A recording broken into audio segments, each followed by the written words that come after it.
On Osrc News at 7, Governor Ayedatiwa pledges commitment to Ondo State economic growth through tourism development.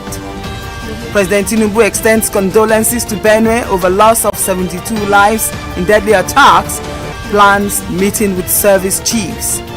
And from the Vatican, Pope Francis for burial on April 26.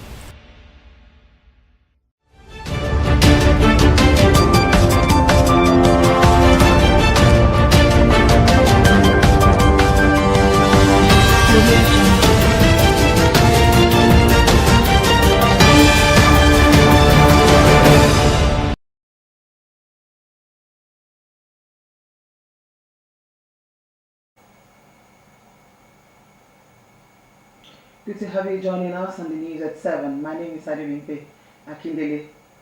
The present administration in Ondo State will not shirk its responsibility of promoting the tourism potentials for economic prosperity of the people. Governor Lucky Ayedatiwa, the 2025 Easter Carnival yesterday at Araromi Seaside in Ilaje local government area, said he is committed to policies and programs that enhance growth and development through tourism. Governor Ayedatiwa, who called on investors to take advantage of the numerous potentials available to do business, said all hands are on deck to improve its security architecture. Government House correspondent Wahab Ankole reports.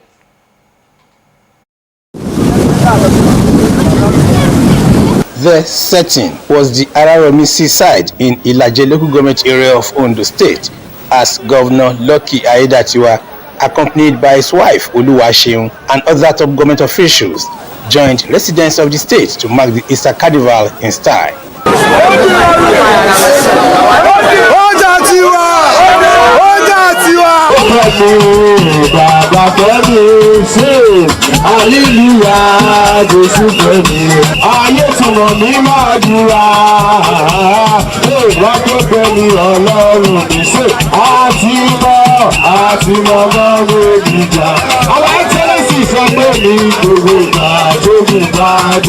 Everybody say,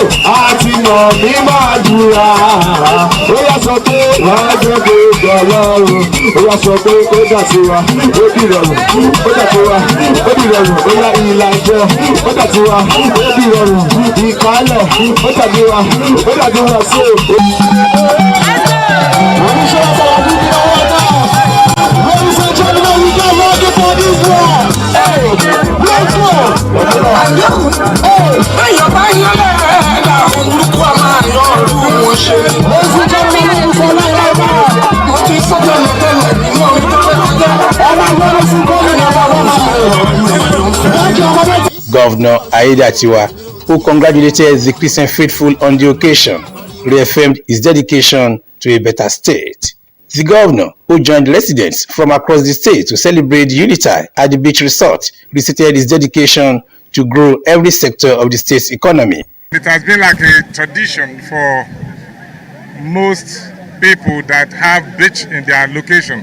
When we were young, we used to go to Bar Beach in Lagos on Easter Sunday evening and Easter Monday. But here in Ondo State, we have one of the cleanest beach in the whole of Nigeria, the Araromi Beach. And as governor of Ondo State, I'm here to celebrate with the citizens of Ondo State. In their thousands, they are here. They've been here since some have come early in the morning, and they are still here. Some came in the afternoon, and you can see the crowd at the beach. They are happy, they are celebrating, and I've also come to identify with them, to celebrate with them. And not just only my people from Ilaje local government, we have other indigents of Ondo State from the various local government down to the north. Ayedatiwa, who called on investors to take advantage of the numerous potentials available in the state to do business, restated his resolve to improve its security architecture towards overall growth and development. Also calling on investors to come here to build resort. We have enabling a fantastic road from Igbokoda, no single pothole. We are building infrastructure for the people, electricity, road, good water, All of them is here. You can come, you can see it's a whole lot of business. The economy of this place is huge. So I'm inviting investors to come and see for themselves and do something. Just approved the construction of a 10-kilometer dualized road from Akure down to Idore, so that people can access Idore Hill with ease. So that is one place that you need to also visit. We have other areas that are of interest that you can visit, but for the beach, this is a corridor that is not common. It's not every state that have this kind of coastline. We have the longest coastline in Nigeria. The governor urged more support of the people for his administration towards realizing the objectives of advancing the state while promoting the welfare of inhabitants. From Araromi Seaside in Ilajelu government area of Ondo State, Wahab Bankole, Osrc News.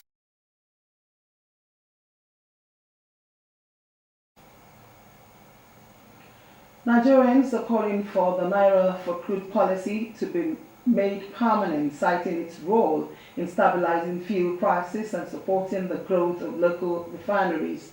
The 6-month trial of the Naira for crude initiative brought significant relief with a drastic drop in fuel prices and renewed hope for economic recovery. Omoriola Ngweji brings us this special report featuring the views of key stakeholders in the sector.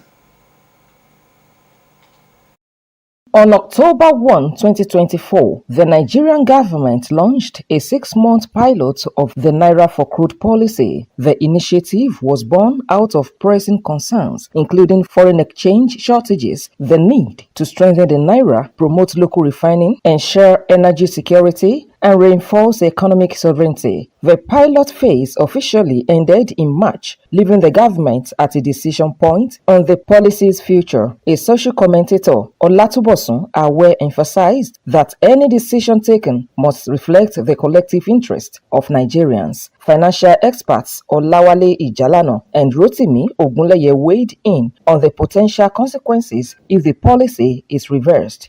Recently, we've noticed that downward review of the pricing of petroleum products, and that in effect has helped individuals as it has largely affected the price of food products. Equally, this in effect has affected the economic situation in the country.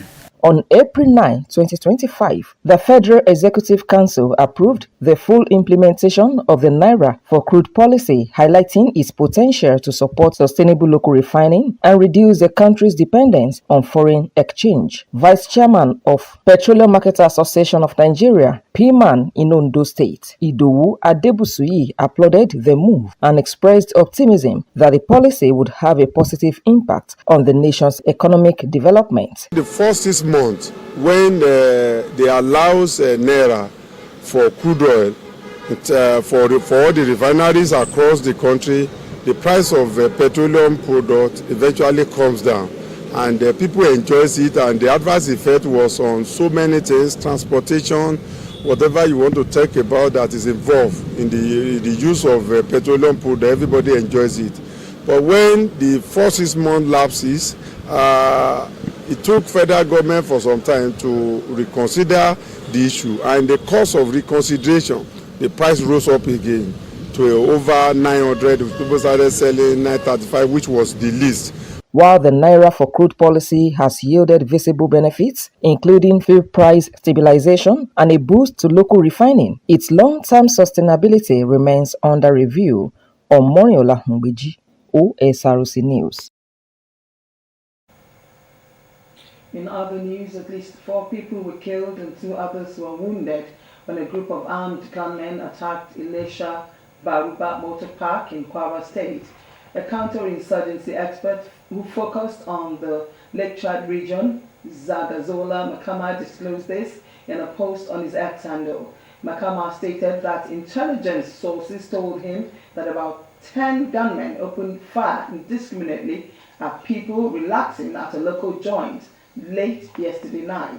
According to the security expert, among those killed in the attack were Alhaji Jawire Abu Jabba, Mohammed Nasamu, and 3 others whose names are yet to be confirmed.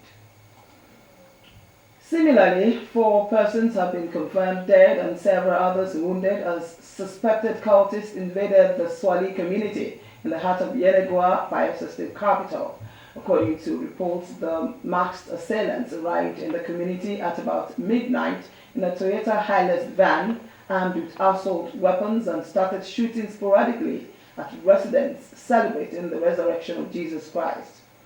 A resident said the attack was not connected to armed robbery as the gunmen did not steal any property, but just aimed at their targets and took off. Now, not done with fatality, a tragic explosion has rocked the Apka area of Kaduna State, claiming the lives of 2 children and leaving 3 others injured. The victims have been identified as 13-year-old Imam and 6-year-old Nasrin. The blast occurred just 2 kilometers from the old site of the Nigerian Defense Academy, sending shockwaves and panic across the neighborhood.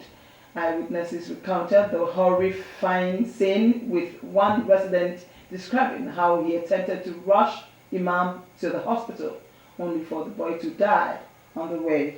Security agencies swiftly responded to the scene and have launched an investigation to uncover the cause of the explosion, which remains unknown at that news time.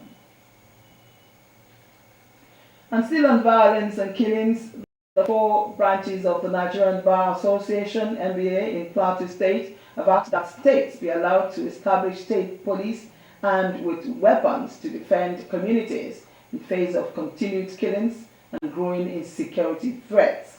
The chairman of the Jos branch of the association, Leah Hassan, who led her counterparts from the Pangshin, Bukuru, and Shendan branches for a press conference in Jos, insisted that the lives of the people of Plateau State matter. Hence, no one should stand by while communities are turned into killing fields. While condemning the brutal and premeditated attacks, the association called on security agents to rise above rhetorics and deliver swift, visible, effective justice.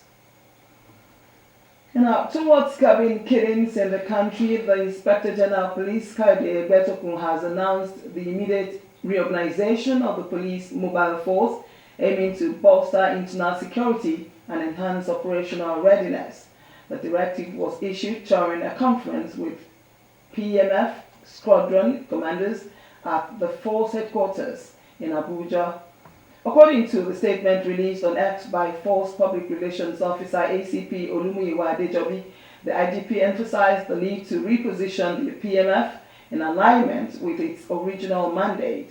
The PMF was established as Nigeria Police Force's Elite Strike Unit, designed to respond swiftly to riots, emergencies, and violent threats. Meanwhile, President Bola Tinubu has extended heartfelt condolences to the people of Benue State following recent deadly attacks in Logo and Ukum local government areas, which claimed over 72 lives.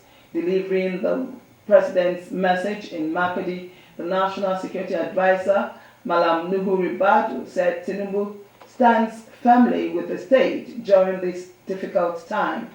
The NSA, who was accompanied by Chairman of the Senate Committee on Intelligence and Security, Senator Umar, conveyed the message during a meeting with Governor Hashim Aliya at the old banquet hall of the government house. Ribadu emphasized federal government's commitment to restoring peace and security in the troubled Benue State. In the meantime, President Bola Tinubu is planning to meet with service chiefs to discuss rising killings in Plateau, Benue, and other parts of the country on his return to Abuja from his 2-week working visit to Paris, the French capital. The State House media officer announced that Tinubu returned to Abuja yesterday after spending 18 days on a working visit and retreat in Paris and London. Since the 2nd of April, when he traveled, more than 120 locals have been killed by armed assailants. Several homes have been burnt and 3,000 persons displaced despite the deployment of security forces. Multiple sources said the president was concerned by the security situation and would immediately meet with the service chiefs and the National Security Advisor, Ribadu, over the development. Pope Francis has passed and his burial arrangements being announced. Well, we'll bring you this and more stories after the break. Do stay with us.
Good to know that you're still there. Thank you for joining us.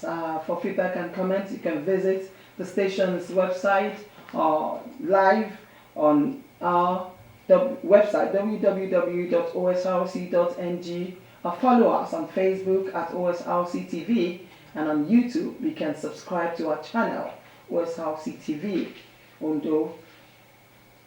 And now back to the Vatican. Just a day after greeting the faithful in St. Peter's Square for Easter, Pope Francis has passed away. The head of the Catholic Church died from a stroke at the age of 88. The report is presented by Aderonke Kolawole.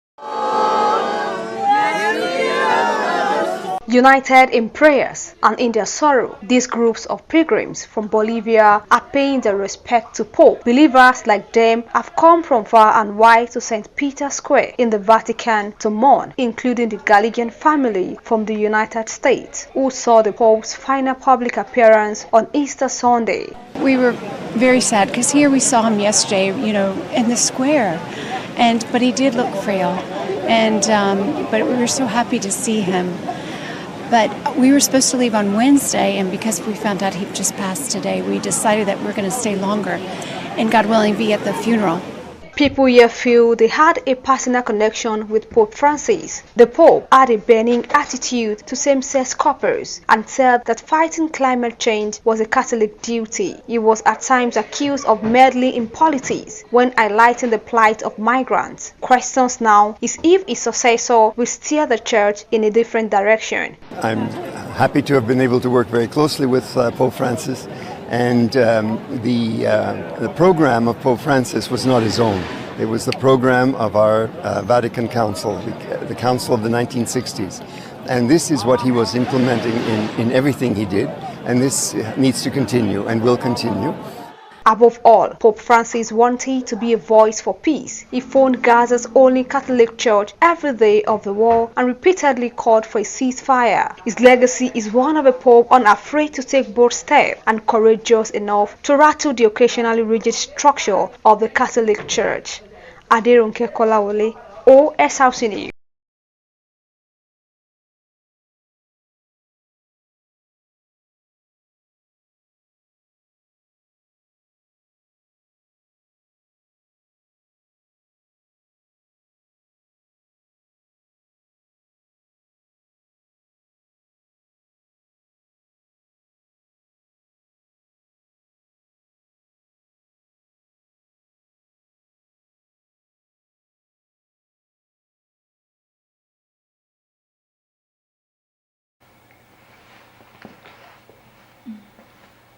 Meanwhile, the funeral of Pope Francis will take place on Saturday, April 26, 2025 at 10 a.m. in St. Peter's Square, according to a statement issued by the Holy See Press Office.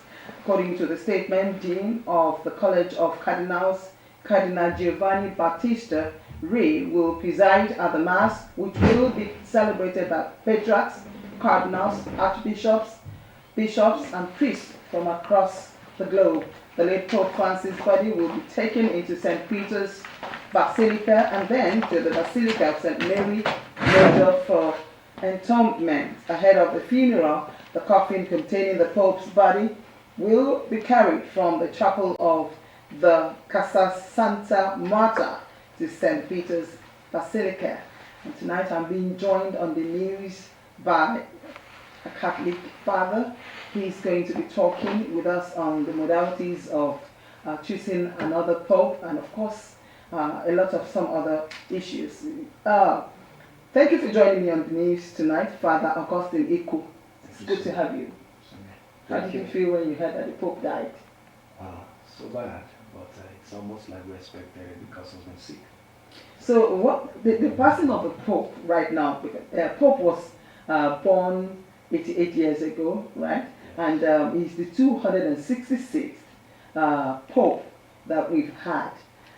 His real name is George Mario Bergoglio. Why is it that the popes don't answer their real names when they become Pope? Well, thanks for that. Normally, once a Pope dies and another one is elected, it is customary that he picks a name. Okay. And so once he picks the name, that becomes like the name he is known with officially. And so it is better that he is addressed by the name that he picks.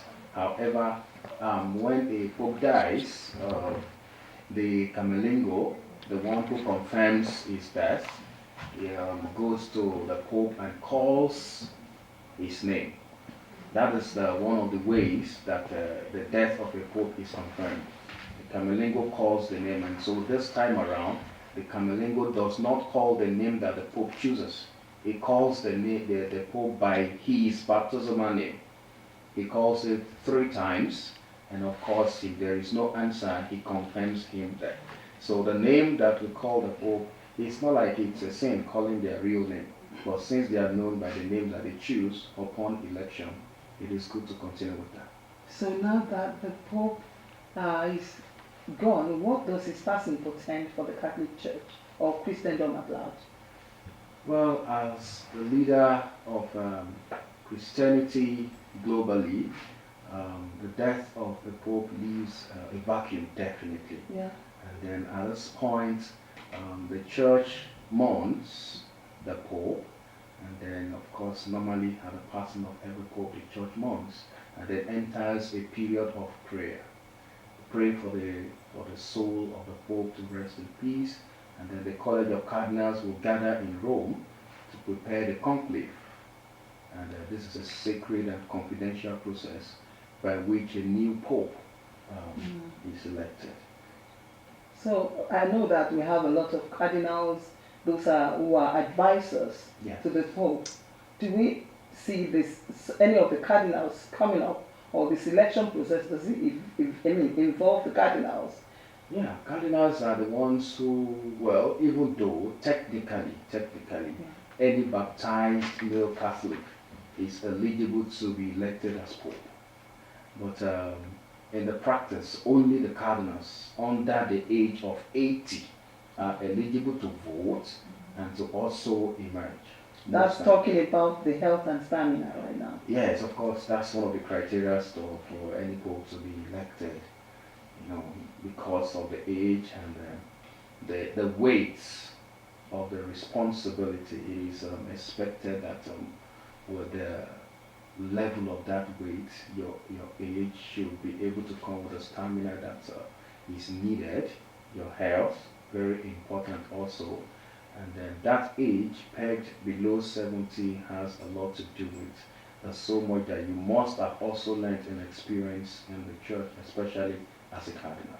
We don't really have much time because this is on the news. Quickly, let's talk about, briefly, the criteria for choosing a new Pope. For choosing a new pope, there are about 5 criteria, and then we have the first on the list is the holiness and personal virtue. Okay. For you to be a pope, you must have attained that level of holiness, so speaking, and then the personal virtue. And then secondly, the theological soundness of orthodoxy. You need to understand what it means to take up that position. And then leadership and pastoral experience. And I mentioned that earlier, that you should be a cardinal for some time. And then of course you have that experience because it's actually a big deal. And then you have the global vision and relevance, because you cannot be a pope and then you restrict the church to a particular race. You're a leader of Christendom globally. And then of course the last but not the least is the health and the stamina. That's needed. Okay, we've never had a black pope. So when is that going to happen? Because if you say it is the Catholic Church, it's worldwide, it involves all races and all of that. Why has, I mean, this is the, I told you, 266th pope. Why are the blacks not, I mean, considered in this kind of appointment? Well, I clearly understand that this question will come as I was coming. But then, the universal church belongs to all people, and of every race, every nation, and the papacy, that is the Pope, reflects the global character. It's not restricted to a particular race. And even though we understand that the church in Africa is growing so fast, and that of course is the reason so many persons feel at least we should have a Pope, it is not the case that there is a problem. It is the case that the process of election has not fallen, so to speak, on a black person. Anybody can still be pope, not just necessarily Nigerian. I started thinking when I saw that it was the 266th pope. Yeah. Do we have racism in the Vatican? No, at all. Anyway, we still have to talk about the pope's election some other time. No. Thank you so much for coming, Father Augustine Iku. Thank you so much. The news continues. Well, away from the growth in a report titled "To Better Balance